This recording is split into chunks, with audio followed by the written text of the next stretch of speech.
Hi guys, it's Chris with City or Homestead. Time for another canning recipe. Jack was supposed to be here, but he's not answering his phone, so I don't know what's going on. I have a new tripod. Let's see if we can get this one to work right. If not, we'll be 3 down and still not a replacement. So anyways, I am going to make mac and cheese. And before I get started, I have to let you know that this is not USDA approved. Make sure it's something that you do your own research on. That, you know, if you feel that it's not safe, don't do it. If you think that it's safe, go ahead. We've been canning it now for 4 years. We love it. We had it on Sunday. It's good. And I'm kind of trying to get things ready for Christmas. My kids like the mac and cheese, so I want to can them up some as well. So even though I'm doing 7 quarts of this or that or whatever, not all that's staying on my shelf. Because this year I want to do a lot of ready-made meals for my kids because they're working a lot of hours and they're tired when they get home. And I would rather them eat, you know, prepared food this way than to have to buy, you know, fast food.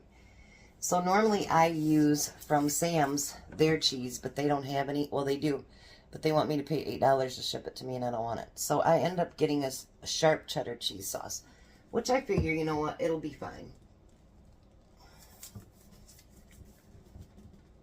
It might be just a stronger cheese taste to it, which is fine.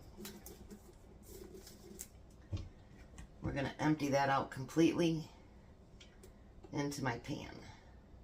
I'll get my canning stuff out as soon as I get all this done and ready. We want to get all that beautiful cheese out of there.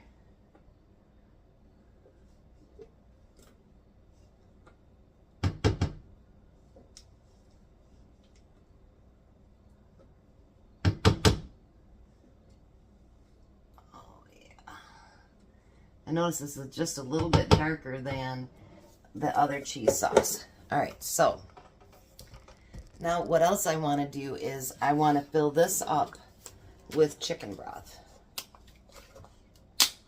I suppose you could use water, but I've never tried it. I hope I have enough. It's been a while since I canned it, so...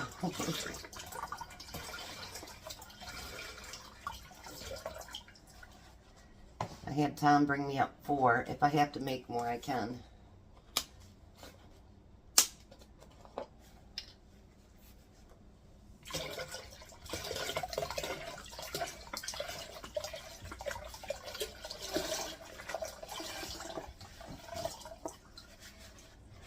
There's 2.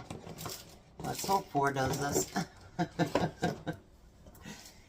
You know, you forget from one time to another. Like, and I can't remember if I got 5 or if I got 7 quarts last time.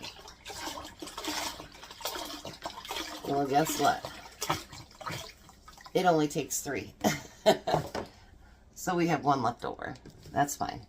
Alright, so we're going to add that to our cheese.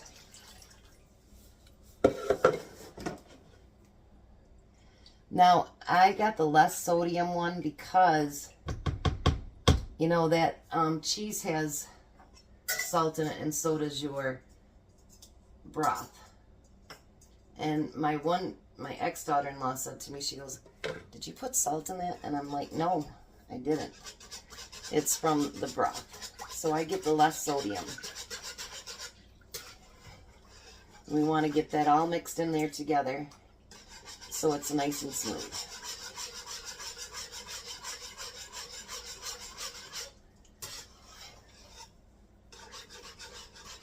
Let me get that all mixed up and then I'll be right back. Alright, so I have all the cheese and it's whipped up really good and no clumps in it, nothing like that. Now with the mac and cheese, you do can it just a little bit different. So what I need first is, I need 1 1/3 cups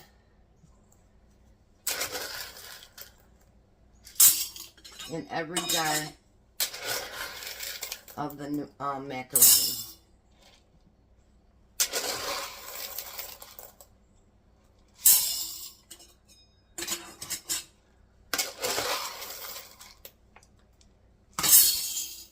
I ordered a 3-pound box, so it should be enough, I hope, to do all of it. If not, I guess I have to get more out.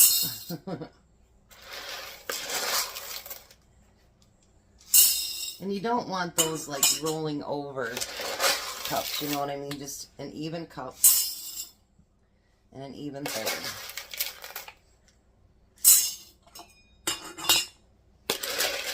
And this might just be enough.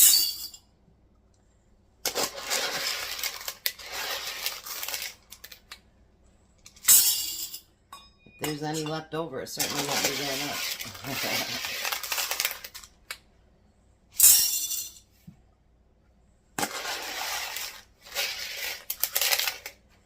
Well, out of a 3-pound box, that's what's left. So not much. Now, we do it a little bit different with the mac and cheese than we do everything else. So let me show you over here. I'm still not used to this. This is my first time using this tripod, so bear with me. Alright, so now you're just going to fill those jars. People will tell you to fill it all the way up to the inch head space. I don't do that. Because guaranteed the noodles are going to expand. And you don't want your lids to not seal.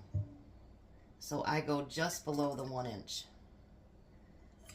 I'd rather be safe than sorry and not have everything not seal. Because there's only so much mac and cheese a person can eat.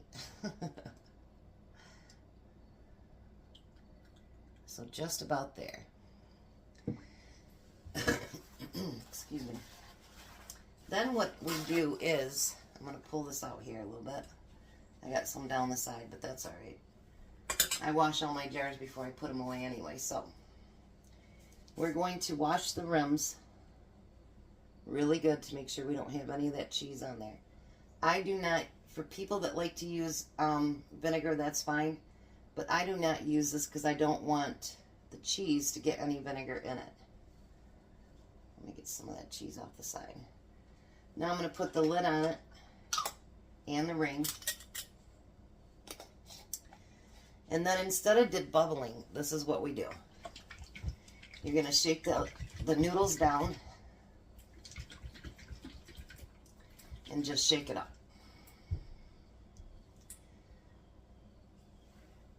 Make sure the lid stays firm on there.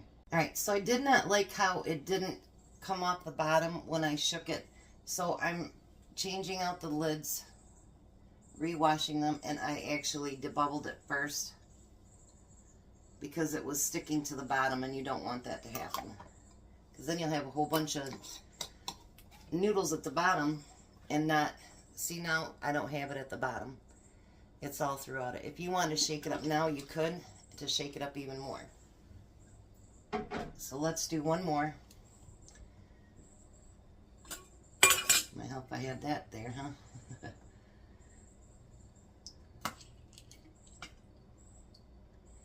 I really wish this company just had my old tripod still available, but they don't. Well, they have it, but without an arm on it, because they're making them more into selfie sticks now. I don't know about you guys, but I don't take a lot of selfies, so.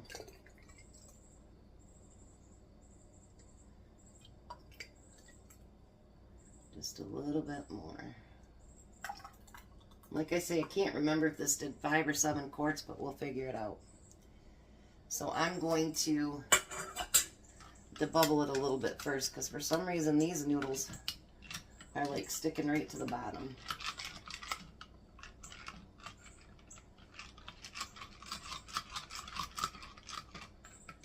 Alright.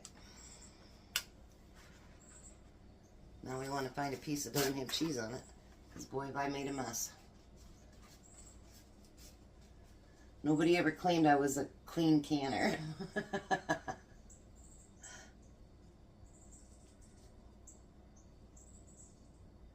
then we're going to put our lid on and our ring. Fingertip tight and into the canner it goes. Boy, I just really made a mess. Look at that. Alright, so I'm going to see how many quarts that I get, and then I'll be back and let you know and I'll get it started.